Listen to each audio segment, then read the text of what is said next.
নিঠুর বন্ধু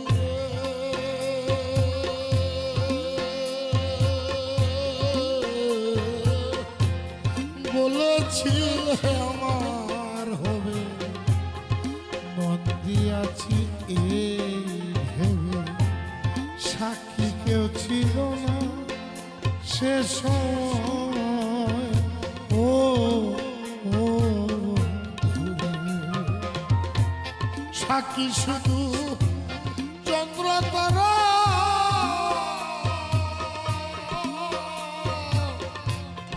একদিন তুমি পড়বে ধরার বন্ধু। ত্রিভুবনের বিচার যেদিন